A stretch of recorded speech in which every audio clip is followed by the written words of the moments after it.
So mga tol, naganap na po ang weigh-in sa Japan sa pagitan ni General Casimero versus Tom Missikochi. Kapwa nakuha ni Casimero at Tom Missikochi ang weight limit sa featherweight division. Hindi lang po naintindihan dahil Japanese po yung salita. Pero ayon sa team Casimero mga tol, underweight daw itong si Casimero. Habang nakuha din po ni Kenneth Lover ang weight limit sa bantamweight division at maging ang kalaban niyang si Ayati Sailiki. So dedepensahan po ni Kenneth Lover ang kanyang OPBF bantamweight title dito sa Chinese. At dahil nakuha po nila ang mga timbang, tuloy na po ang bakbakan bukas. Suportahan po natin ang laban ng ating dalawang kababayan sa Japan. Sana maipanalo nila ang mga laban para next year sila pa rin na magkasamang lalaban.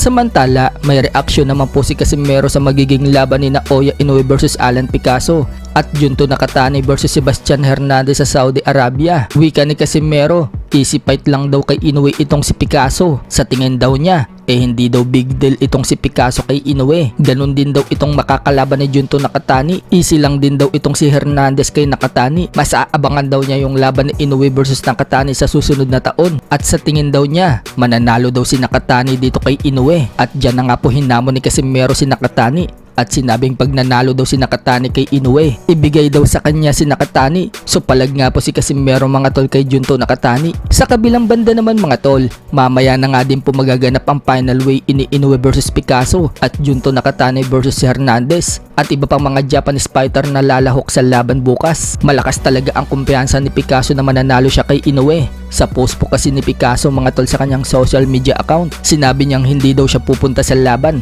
para lang magpatalo. Maging po ang presidente ng MP Promotion na si Sean Gibbons, naniniwala na maipapanalo ni Picasso ang laban dito kay Inoue. Aminado si Sean Gibbons na walang punching power itong si Picasso, pero ang key umano para maipanalo ni Picasso ang laban, yung close the gap para daw makuha nito ang katawan ni Inoue. Malaki daw ang advantage ni Picasso, matangkad at mahaba. Yan daw ang papabor sa kanya. Wala pa nga rin daw nakakaharap si Inoue na totoong Mexican fighter. At para manalo naman si Picasso, isang marathon daw yan at hindi daw sprint. Malalaman daw kung ano ang ipapakita ni Picasso sa early round kapag kinaya daw nito ang suntok ni Inoue.